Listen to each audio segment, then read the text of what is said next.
बिहार का जो भूमि है, कोई भी एरिया का भूमि है, बहुत उपजाऊ है। किसी भी देश से, किसी भी प्रदेश से बहुत ज़्यादा उपजाऊ भूमि है।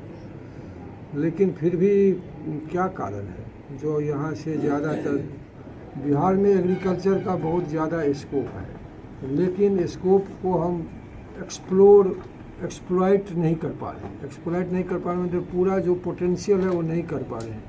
क्योंकि आपके पास हाथ ही नहीं है। हाथ पॉपुलेशन में शायद कम नहीं है, लेकिन वो हाथ किसी और के लिए काम कर रहा है। उस हाथ को और ज़्यादा पंख देने के लिए मशीनीकरण की ज़रूरत है। बिहार को कृषि में मशीनीकरण और स्वचालन की तत्काल आवश्यकता है। लगभग 86% किसान छोटे और सीमांत हैं। कृषि में मशीनीकरण पारंपरिक खेती की तुलना में किसानों को आराम और आय में वृद्धि करके युवाओं को कृषि में बनाए रखने का अवसर भी प्रदान करेगा। राष्ट्रीय मखाना अनुसंधान केंद्र दरभंगा में बिहार में कृषि को बढ़ावा कैसे दिया जाए, इसको लेकर माननीय उप महानिदेशक कृषि अभियांत्रिकी भारतीय कृषि अनुसंधान परिषद के निर्देश पर डॉक्टर श्याम नारायण झा का प्रेस वार्ता सुनिए। प्रेस कॉन्फ्रेंस में इन्होंने क्या कुछ कहा। अब हमारा मेन मुद्दा केवल मखाना यहाँ नहीं है, हालांकि हम मखाना के लिए ही बहुत 30 साल से काम करते आए हैं और शायद जीवन भर करते रहेंगे। लेकिन यहाँ पर मेन मुद्दा है जो, चूँकि बिहार है तो बिहार में हमारा जन्म है, बिहार में ही हमारा कर्म भी सारा, पढ़ाई लिखाई सब माने है। तो मुझे लगता है जो इस प्रदेश को अभी कुछ ज़्यादा देने की ज़रूरत है और जो हमसे हो सकता है वो हम करना चाहते हैं।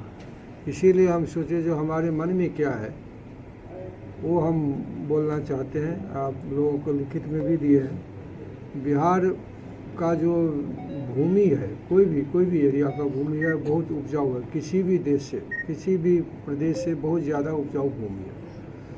लेकिन फिर भी क्या कारण है जो यहाँ से ज़्यादातर, और सब ज़्यादातर क्या, हम तो गांव जाते हैं तो हमें एक भी आदमी नहीं मिलता है। क्यों? तो कोई पंजाब चला गया, कोई मद्रास चला गया, कोई कहीं चला गया। माने सारे लोग, माने अभी जो कोरोना हुआ था तो केवल बिहार का ही तो लोग रोड पर थे ज़्यादा।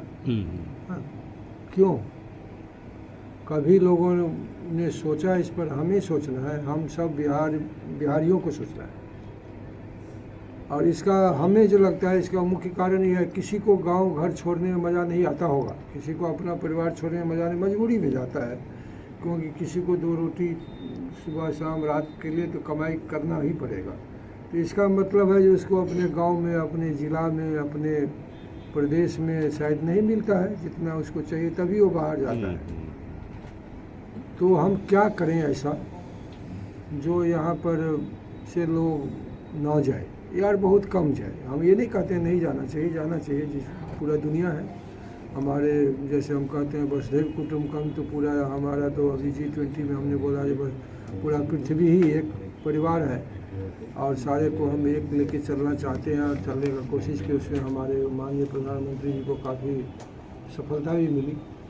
तो क्या करना है, तो हमारा पर्सनल व्यू है जो दी उप महानिदेशक कृषि अभियंत्रण। बिहार में एग्रीकल्चर का बहुत ज़्यादा स्कोप है, लेकिन स्कोप को हम एक्सप्लॉइट नहीं कर पा रहे हैं। मतलब पूरा जो पोटेंशियल है वो नहीं कर पा रहे हैं। क्योंकि आपके पास हाथ ही नहीं है। हाथ पॉपुलेशन में शायद कम नहीं है, लेकिन वो हाथ किसी और के लिए काम कर रहा है। उस हाथ को और ज़्यादा पंख देने के लिए मशीनीकरण की ज़रूरत है। मशीन आजकल क्या है, ज़्यादातर युवा भी जो है ना खेत में जाके काम नहीं, कोई भी कादों में जाके धान नहीं रोपना चाहेगा, कोई भी गेहूं के खेत में जाके घास नहीं निकालना चाहेगा, नहीं चाहता है। सब चाहता है रिमोट कंट्रोल हो जाए, मोबाइल से हो जाए तो और बेहतर, कहीं से कहीं कुछ कंट्रोल करते रहें। कोई वो बिहार का हो या पंजाब का युवा हो या कहीं का हो, सब चाहता है हर कुछ ऑटोमेटिक हो जाए। तो Bihar needs mechanisation and automation on urgent basis. अब इसके लिए क्या है, एग्रीकल्चर जो है सो स्टेट सब्जेक्ट है। सेंट्रल गवर्नमेंट से हम लोगों ने, माननीय हमारे मंत्री जी तोमर साहब हैं, वो भी सारे मुख्यमंत्री से अनुरोध किए हैं। जो एक है, आप कृषि अभियांत्रिकी निदेशालय खोलिए स्टेट लेवल पे, जिसमें एक कृषि अभियंत्रण निदेशक होगा उसके अंदर में बहुत सारे सह निदेशक होगा, उसके अंदर में बहुत सारे इंजीनियर होगा जिला स्तर पर, फिर ब्लॉक स्तर पर, फिर पंचायत स्तर पर, जिससे कि एक चेन बनेगा पूरी इंजीनियरिंग का। तो आपका मैकेनाइजेशन फास्टर होगा, आपका मैकेनाइजेशन उचित होगा।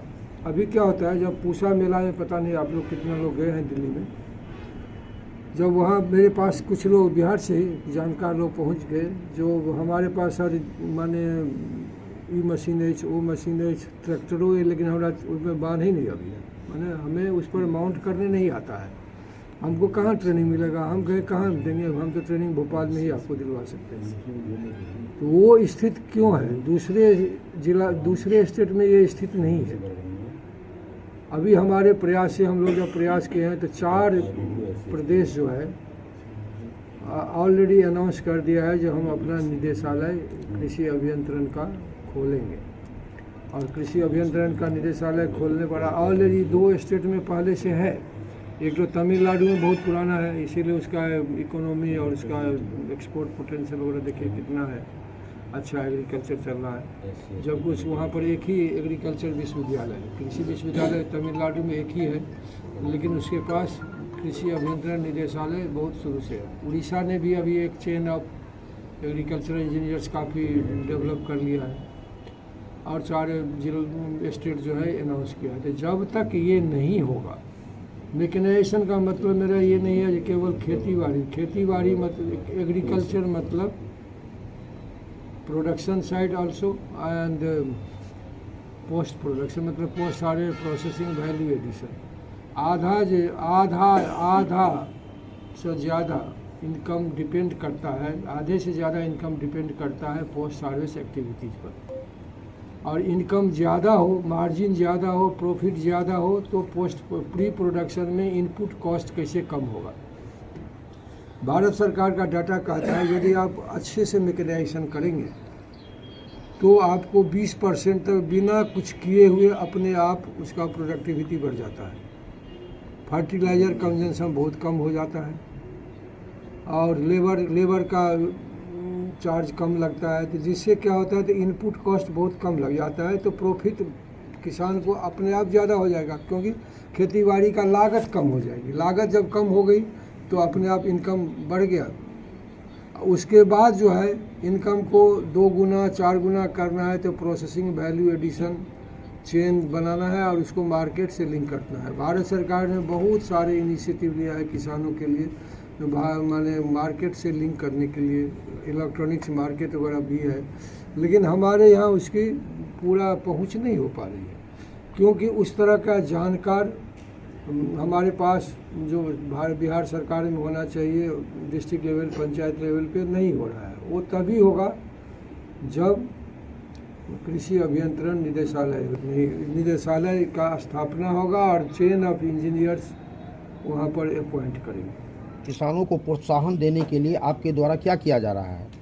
नहीं, हम तो जब यहाँ ट्रेनिंग करेंगे तो लोगों को बताया जा सकता है ये स्कीम है, उसमें हेल्प करना होगा। यदि उनको फॉर्म भरना है, कहाँ भरना है, कहाँ हेल्प होगा, उसमें जा सकते हैं।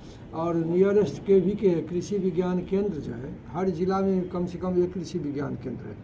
उस कृषि विज्ञान केंद्र में ज़रूर जाए, पता नहीं कितने किसान जाते हैं यहाँ पर, और वो उनको सारी जानकारी रहता है। यदि नहीं रहता है तो जानकारी इकट्ठा करके वो आपको हेल्प करेंगे। ठीक।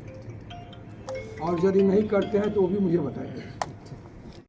मिथिला मखान जो है उसको कैसे स्पेशल और यूनिक बनाया जा सकता है? देखिए, स्पेशल और यूनिक तो पहले से भी मिथिला मखान है, क्योंकि किसी उत्पाद विशेष में उनकी जो विशेषता है किसी क्षेत्र विशेष के साथ देख के जोड़ कर हम जब देखते हैं तभी उनको जीआई टैग दिया जाता है। और जीआई टैग का जो प्रोडक्ट है आमतौर पर देखा जाता है कि बाज़ार में 15 से 20% अतिरिक्त मूल्य उसे दिया जाता है। तो मिथिला मखाना को जीआई टैग इस समय प्राप्त हुआ है। निश्चित तौर पर हमारे किसानों के लिए एक अच्छी बात है, और जो लोग मखाना की खेती, मखाना के प्रसंस्करण, इसके मूल्य संवर्धन से जुड़े हुए हैं, जीआई टैग मिलने के बाद निश्चित तौर पर उनको उनकी आमदनी में बेहतरी होगी।